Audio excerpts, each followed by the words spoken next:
Hello and welcome to Wins of the Week, episode 4. My name is David Hallett and I'm founder and CEO of Minerva Energy. So we bring you Wins of the Week every Monday, the idea being that we search the industry and we find the pieces of news that we find of interest from an operations and maintenance perspective, and we bring those forward and we talk about them just in brief on Wins of the Week. The idea being that if you've missed it, perhaps this gives you an opportunity to see it because maybe it's bringing value to how we do things as a whole within the industry. Our whole mantra behind Wins of the Week is to try and highlight information that aids collaboration and brings us together as an industry to drive us in the right direction towards net zero and the good work that we are trying to do in renewables. So without further ado, we'll jump straight into the first story of the week this week. It's a health and safety incident that was raised by Safety On, so a health and safety observation that Safety On have put out regarding a car accident for an onshore technician, a road traffic accident. And this happened very recently. So a wind turbine technician was travelling on the public highway after attending a wind farm and was involved in a road traffic collision. The wind turbine technician was travelling in a service vehicle travelling between wind farms when their vehicle was hit by another vehicle which was being driven by a member of the public. Both vehicles sustained significant damage and the emergency services were called to the scene.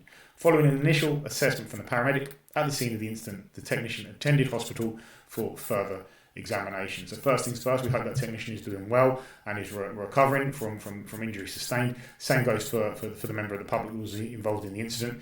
It's certainly not something that we want to see happening to colleagues within the game and also members of the public. So recommended immediate actions. Clearly there's an investigation underway, so we shouldn't be making assumptions initially, but the sensible things of having an in-date driver's risk assessment in place, pre-use checks of vehicles carried out before use, and the relevant life-saving rules were observed. So we must hope that was already all in place. But the reason I discussed this one is because I think it's important to note and remember that it isn't just a turbine work where the risk that we have. Clearly there is significant risk in working on onshore and offshore assets at height, at reach, with electrical, mechanical components. Small teams, fatigue, long days, all of that stuff is very risky, right? But you've got the front and the end of the day as well. You've got to get into site, whether that be on a transfer vessel or driving a service van like this, in remote locations, when you're tired, in bad weather. So we mustn't forget that the culture needs to exist past just the turbine work. Safety culture is about everything we do, every interaction that we have with work and with home. Because ultimately, as employers and of representatives of this industry, we should be wanting to deliver people home in exactly the same conditions as they came to work in the morning. And that's what safety culture is all about. It's all about ensuring that people live the safety standards that we need to, and that it becomes second nature.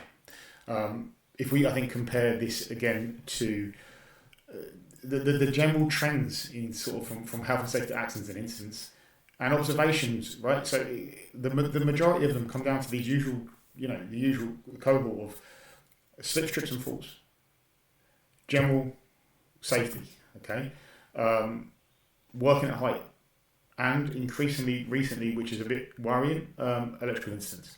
But slips, trips and falls, general safety, things that the authorised technician will establish or should establish when he first gets to site. These general items of day-to-day work, not the specific, task-specific risks, but the general risks involved in the day. These are often where a lot of the incidents are seen, which is perhaps, an indication of us being too focused on safety in one area. Okay, maybe not too focused, but neglecting one area of safety because we are so concerned in the right manner about the high-risk tasks that we undertake. Sometimes we need to sit back, look at the bigger picture and really understand what we're doing. A lot of people say, you've got to rely on common sense, but ultimately when people are rushing and they're trying to get work done, they're working at reach, and common sense sometimes doesn't prevail, right? So we need to have systems and processes in place to protect people. And that needs to go across the entire spectrum of the work, from going in the service van in the morning to, working, live testing or whatever you may be doing in a high-risk task on the turbine. So let's just think about that. Let's remember, hope this guy's all right, this guy or girl is okay. And remember the whole exposure that we and our personnel have when it comes to risk in working in this industry. Okay, guys, so moving on to segment 2, which is, again, kind of safety related. Looking at the damage that was caused by some significant storms that went through the UK just before Christmas in December. So this was released again by Safety On this week. High winds from Storm Dara caused significant damage to solar farms. So over the weekend of the 7th to the 12th, Storm Dara produced winds in excess of 40 miles an hour. The storm caused damage to solar panels and infrastructure on sites. No personnel were at site at the time. Damages were found following an alert from the control room utilising the emergency call-out procedure. The following site visits on the Monday morning. Damage to panels and associated infrastructure were found across all sites, and investigations become into the root cause of the damage. The operations and maintenance contractor made the safe site to allow further inspection. Damaged strings have since been isolated, and undamaged sites have been made available for re-energisation. A work group has been formed to prepare the site for re-energisation. And recommendations, you can't quite see the bottom of the page there. So, following weather warnings, protect and secure the work site.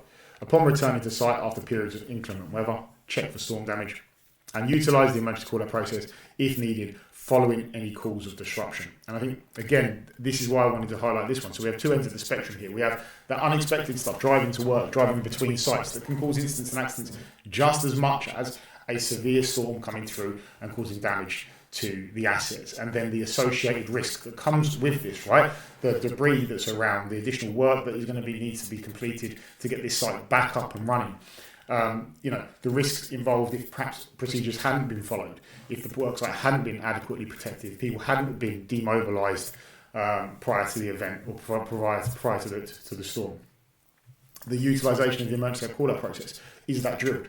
Do we drill it regularly? Is everybody aware of that emergency process? Is it readily available?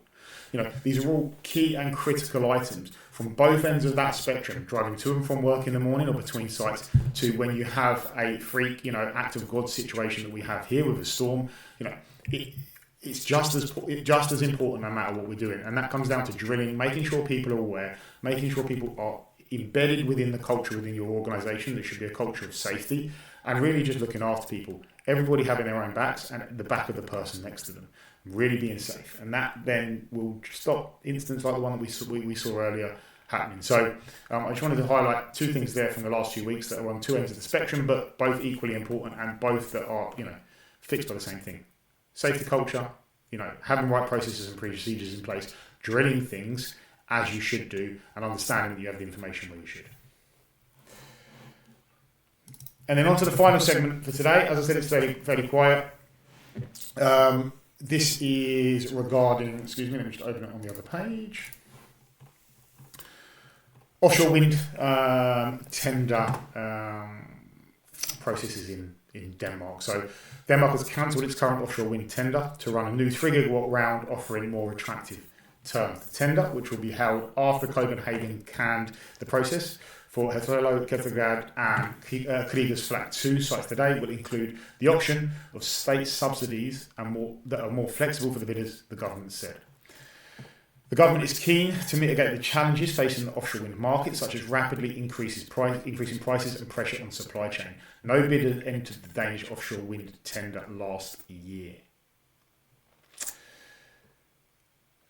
I think it's really an interesting one. I mean, if we go down here, right, so I hope that the parties of the Parliament will agree on the reasoning behind the possibility of bringing back state subsidies so we can ensure a green Danish energy supply. I find it very interesting that we've gone very, very rapidly, because of clearly geopolitics and the geopolitical position within the world, from full steam towards subsidy-free assets, like Hollandse South, for example, that Vattenfall are completing at the moment, to now the conversation regarding the return of subsidies in offshore. In the UK, we've been very lucky in that the CFD process has continued, and it does continue, but lots of places that hasn't. And it's very difficult in the UK even to make the numbers work on larger sites and larger assets. So the reason I highlight this is because it loops back into that same thing we've been saying for the last 4 weeks, that collaboratively as an industry, we need to pull together and find out how we make this industry cheaper. And it's about moving from reactive to proactive across all spectrums of the industry, right from the construction side of things, is very reactive. It's a problem. It's tried to, it's very reactive. Even in O&M today, we're very reactive. We aren't running a process of strict and asset management. We understand what we're going to do, and then we use data to decide when we're going to turn turbines off, how we're going to turn turbines off, how we're going to cluster tasks. The maturity isn't there yet in what we need to do. It's been done in some places in isolation. It's very, very, very successful, and it does prove that you can significantly reduce OPEX and you can significantly increase revenue-based availability, or whatever metric you are using to measure the profitability of your asset. But that shouldn't be done in isolation. And things like the McKinsey benchmark should be used to share that information. I argue for let's have less anonymous interaction with things like the McKinsey benchmark, so we can start to see how other people are doing things clearly and learn from them. That's the way that the industry, in my view, moves forward, and that perhaps we can get back towards subsidy-free assets in the future. And until we have a pretty wholesale change in the way that we do things, which I think is very possible, it is absolutely possible to do it, but it needs to be, collaboratively driven, and it needs to be a decision that the industry collectively makes. And hopefully we can help that happen. But we shall see where we go. We'll continue to drive for it, as I'm sure the rest of you out there will. So that's it for this week in terms of Wins of the Week. 3 stories there. Incident with a technician having a road traffic collision between sites in the UK. Significant damage to a number of solar assets across the UK in December due to bad storms. We had bad storms again a few weeks ago that were significantly worse than those that we saw in December. So it will be interesting to see what comes out of that in terms of damage and really incidents that occurred, and if we can learn anything from it. And then finally on to the restructuring of the Danish project, wind project bidding process to a new 3 gigawatt bidding opportunity for the owners and operators, and perhaps a move back to subsidies, and we'll be interested to see what that means for those projects and that bidding round in Denmark. So thanks a lot, take care, we'll see you again soon.